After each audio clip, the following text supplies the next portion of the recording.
Hay muchas historias sobre la guerra que los medios de comunicación no muestran, como los 15.000 soldados heridos que hoy se encuentran en el Estado de Israel, más de 3.000 de ellos con la necesidad de recibir rehabilitación aguda de manera urgente. ¿Pero qué es exactamente la rehabilitación aguda? Y sobre todo, ¿cuáles son las trágicas historias que se encuentran detrás de estos heridos?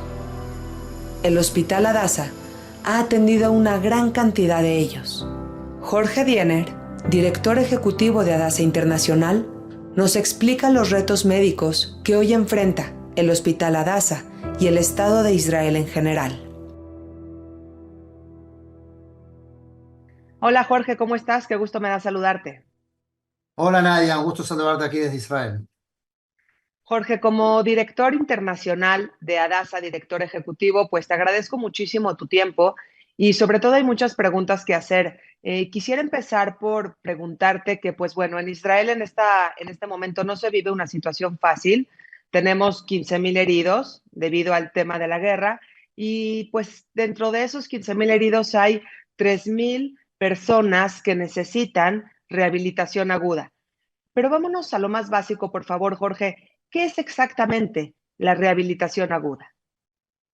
Muy buena pregunta, Nadia, gracias por preguntarlo, porque muchas veces tenemos esa pregunta que la gente cuando hablamos de la rehabilitación que nosotros hacemos en Hadassah, la gente pregunta, bueno, ¿qué diferencia hay entre esa rehabilitación y la rehabilitación que muchos de nosotros, inclusive yo tuve que hacer una intervención cardíaca y después tuve que hacer rehabilitación, rehabilitación cardíaca que es simplemente volver a caminar de a poco en un andador?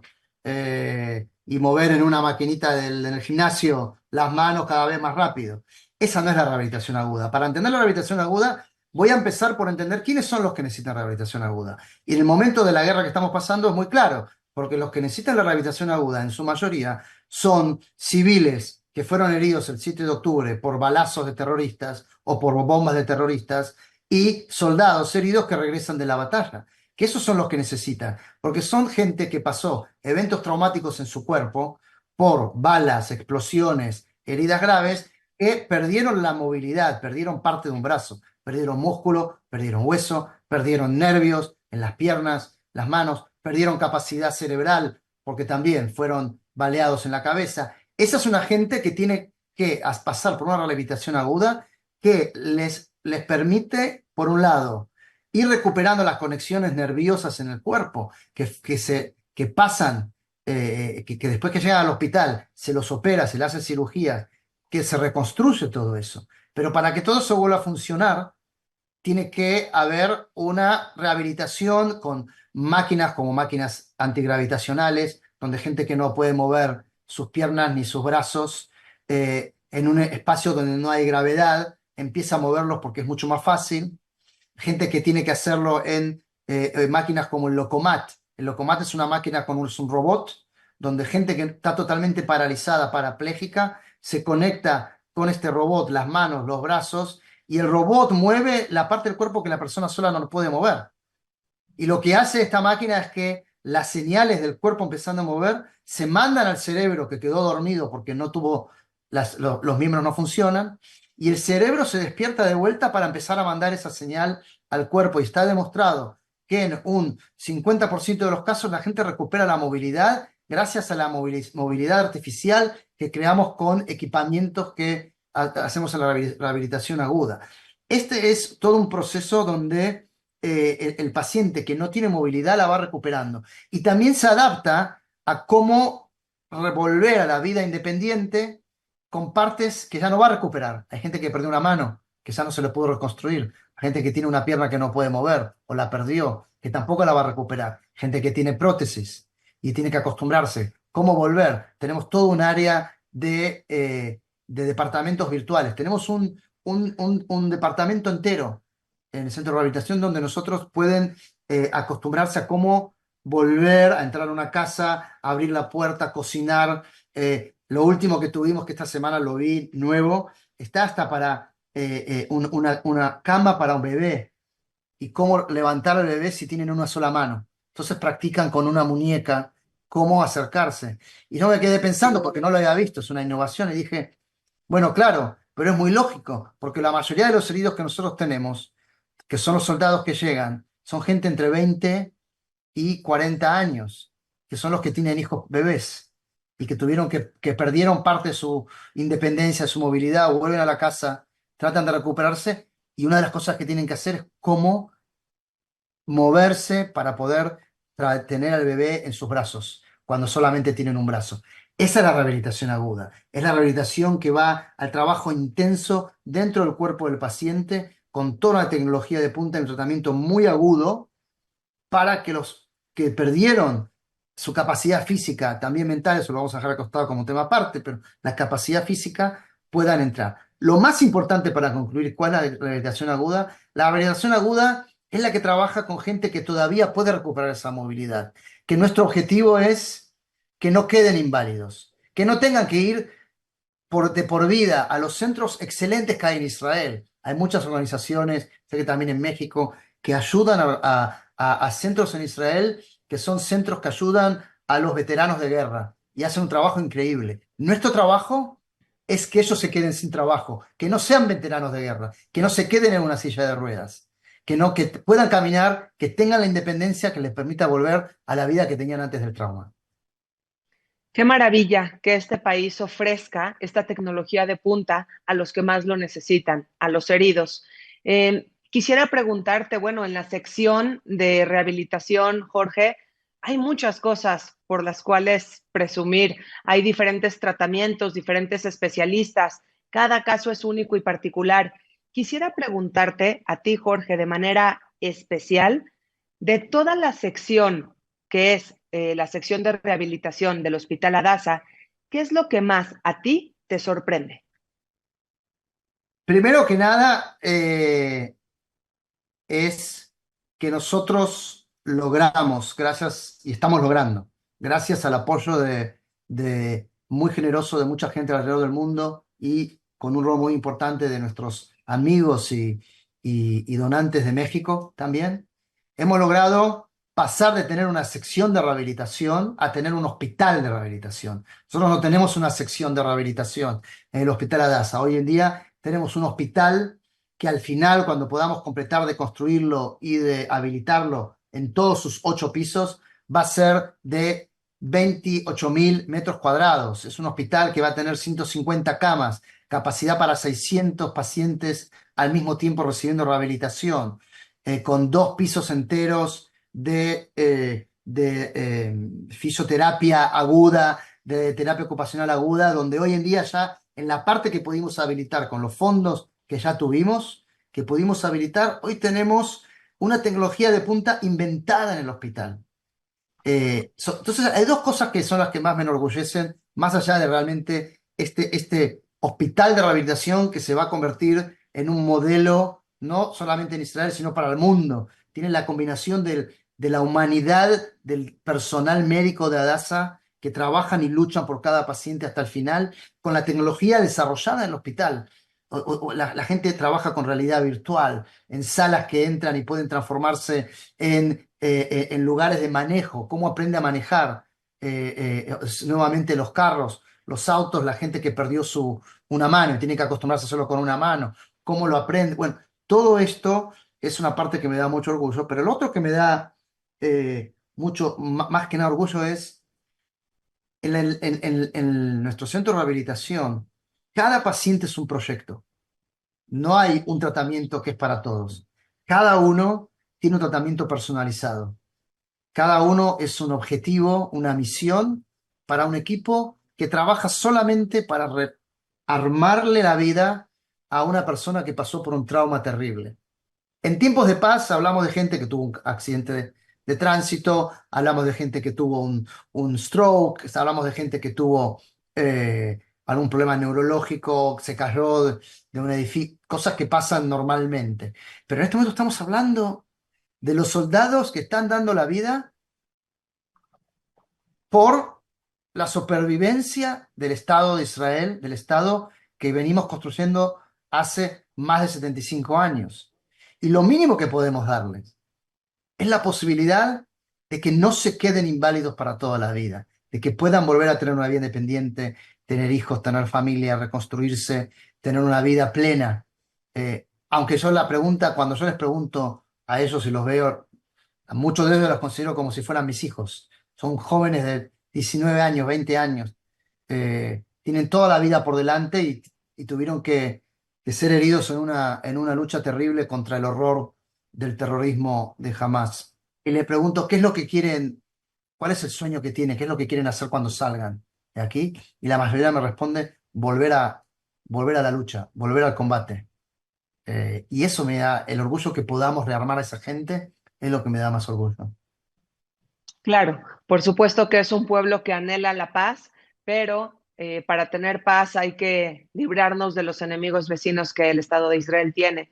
Jorge, quisiera, ya que me hablas de estos muchachos, quisiera preguntarte por una experiencia en particular, porque todo lo que me comentas se aterriza en historias y en casos especiales y en seres humanos. ¿Hay algún caso de algún paciente, ya sea por bueno, malo, triste, exitoso, que haya quedado en tu memoria de manera particular?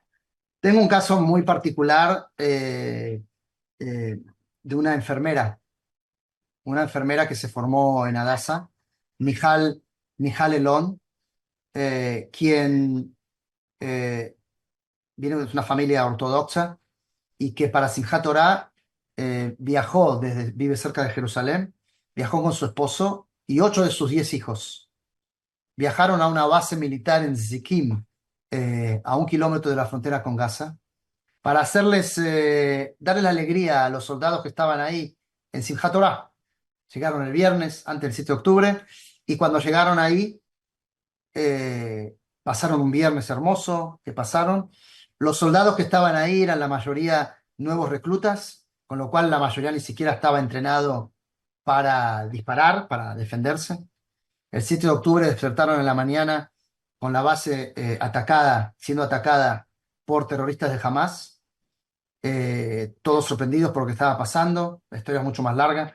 Pero bueno, ella como enfermera, y los que estaban ahí sabían que era enfermera, y ya había entrado con todo lo que estaba pasando en un refugio con su familia, sale del refugio porque le piden que por favor ayude a una soldada que se estaba muriendo, pone en riesgo su vida, le salva la vida, la entra en un lugar seguro, ella con otro soldado entran seguro, y cuando entran ahí, lo primero que les pasa es que otro soldado que estaba de afuera entra y cuando entra le dispara a otro terrorista y se muere en la puerta donde estaban refugiados, y a los minutos nada más por la puerta entra otro soldado que cuando ella lo mira, ella cuando lo cuenta, me cuenta que cuando lo mira a los ojos, lo ve y empieza a mirar también el uniforme que tiene, ve que el uniforme es un poco diferente y ve que la edad tampoco no coordina, no compagina con la edad de los soldados jóvenes, que era mucho mayor. Y no tuvo mucho tiempo de pensar, porque el que era un soldado, que no era un soldado, sino un terrorista, la miró a los ojos y le disparó 3 balas, una en el pecho, en el estómago y en el brazo. La del pecho le quedó incrustada, todavía la tiene. La del estómago se la sacaron después que tuvo un sangramiento por horas hasta que fue evacuada a Adasa, primero a otro hospital y de ahí la llevaron a otro hospital y llegó finalmente a Adasa, donde estuvo 2 meses y algo internada después de varias operaciones, donde hubo que reconstruirle el brazo completo, donde la bala le había dañado el músculo, el hueso y definitivamente los nervios.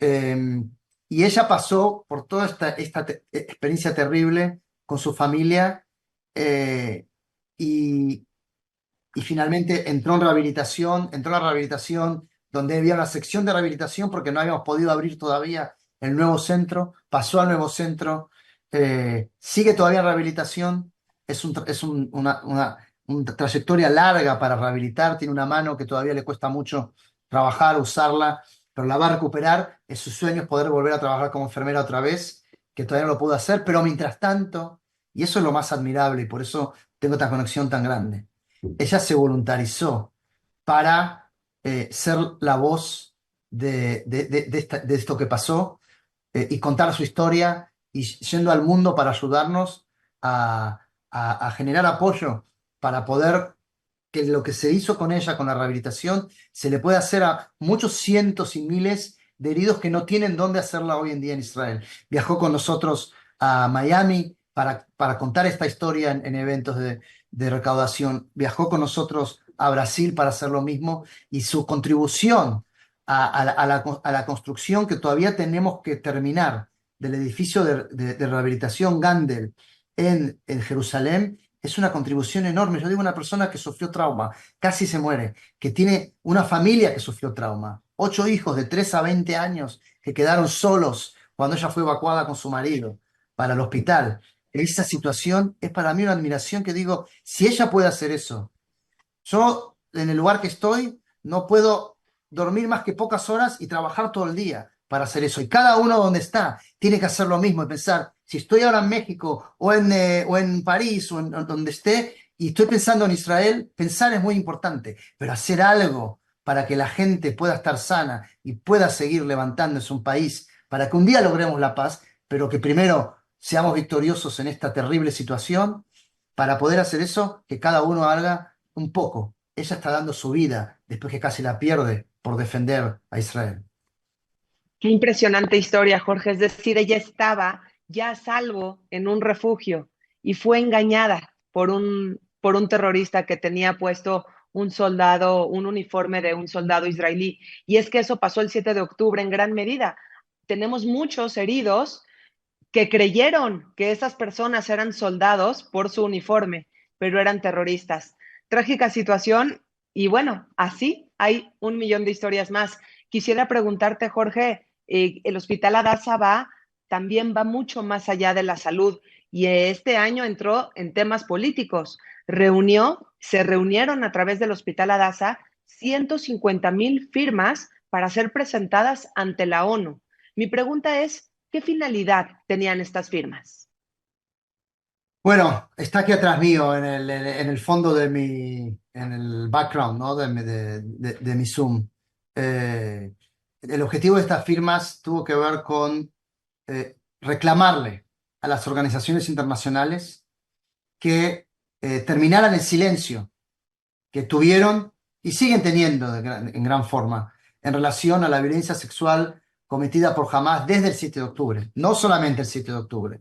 El nivel de violencia sexual que sabemos que ya pasó, y lo sabemos no porque lo leímos ni porque vimos videos, lo sabemos porque nuestros propios médicos del hospital fueron parte de los equipos forenses que fueron a identificar los cadáveres de las mujeres que estaban acumulados en las bases donde estaban el 7, el 8, el 9 de octubre y que vieron con sus propios ojos para dar testimonio y para analizar las tremendas cosas que hicieron los terroristas de Hamás en los cuerpos de las mujeres, de niños, cosas que son gráficamente increíbles de creer que haya seres humanos que pueden hacerlo. Lo que estos médicos reportaron, estamos hablando de cuerpos de mujeres donde tenían mutilados los genitales. Estamos hablando de mujeres que tenían balas en la cabeza y los senos también, acuchillados. Estamos hablando de un nivel de sangramiento en las zonas de violencia sexual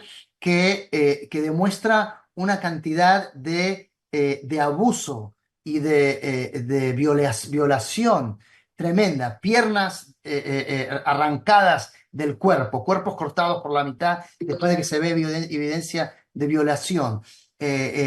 Por lo que saben hacer esos, había casos en los que habían sido violadas y después tenían balas después de la violación. Y había casos que eran al revés, estaban disparadas y muertas y después violadas. O sea, un nivel de barbarie y un nivel de prueba de que esto pasó, más allá de la prueba de las mismas mujeres que retornado del cautiverio ya lo dijeron y que se sabe que está pasando dentro de Gaza, en las que todavía están y los hombres que también están allá adentro, que lo que no se puede entender es con toda esta evidencia inclusive reconocida por comisiones de las Naciones Unidas, que las Naciones Unidas no levanten el silencio ni creen investigación independiente. Jamás no fue incluido en la lista de organizaciones que utilizan la violencia sexual como arma de guerra en una última lista que publicó las Naciones Unidas hace 2 semanas.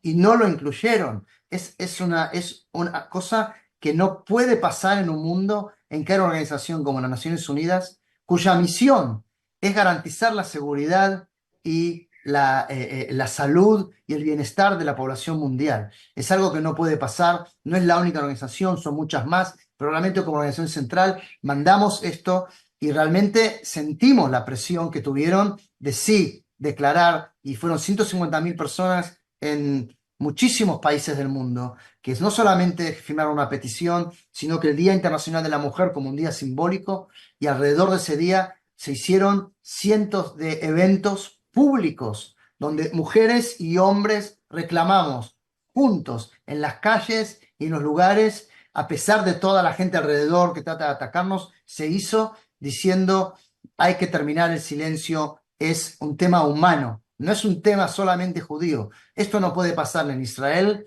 que no solamente fue con judíos, sino también con no judíos, no puede pasar en Ucrania, que es lo que los rusos hicieron también en Ucrania, no puede pasar en África, no puede pasar en ningún lado. Es un tema humano que no se puede mantener en silencio ni discriminar entre un grupo y otro, a quien sí se lo defiende y a quien no. Gracias, gracias por no quedarse en el ámbito de la salud, sino trascender y trascender para hacer una diferencia en este mundo que a veces solamente ve un solo lado de los temas y de los escenarios. Finalmente, Jorge, ¿hacia dónde va el Hospital Hadassah? Ya ofreciendo una medicina de punta, una vanguardia y un extraordinario porvenir para las personas heridas, tanto física como mentalmente. ¿Qué es lo que viene en el futuro? Bueno, lo que viene en el futuro, digamos, después que esto termine, por un lado tenemos todo un trabajo enorme, vamos a tener, no ahora, todavía estamos en medio de la guerra, pero vamos a tener un trabajo enorme en la salud mental, en la rehabilitación, un trabajo que vamos a seguir. Lo más importante ya cuando lleguemos a ese punto es, vamos a seguir como lo estamos haciendo también ahora, con la investigación de punta en todo el tipo de enfermedades que seguimos siendo dentro de los líderes mundiales en encontrar curas y tratamientos más efectivos y saludables para la población mundial, en cáncer, en temas de corazón, temas neurológicos, en temas de genética, como bien se conoce en México, en muchísimos temas que son importantes, pero todavía estamos también, mientras todo esto se está haciendo, concentrados en todas las eventualidades de un incremento de la situación militar en Israel, que puede significar también que el trabajo que tenga que hacer el Hospital Hadassah sea todavía mucho más serio en relación a lo que puede pasar en un conflicto con Hezbollah en el norte, donde habría un daño muy grande a infraestructura civil, en conflicto con otras partes de los militantes enviados por Irán, tanto en Irak, en otros países de la región. Estamos hablando de un conflicto que todavía puede escalar significativamente. Y para eso nos estamos preparando con los hospitales subterráneos, con reforzar la rehabilitación que tenemos que terminar, ya que todavía no hemos podido terminarla por falta de fondos, y también reforzar toda la parte de quirófanos que tenemos que incrementar, preparar el hospital para una situación de una guerra que todavía puede ser mucho más grande que la que vimos hasta ahora. Agradezco muchísimo también el hecho de que Hadassah no solamente está dentro de las fronteras de Israel, sino que proporciona al mundo avances médicos importantes. Gracias por ser un ejemplo para el mundo entero y gracias por atender a tanta gente que lo necesita.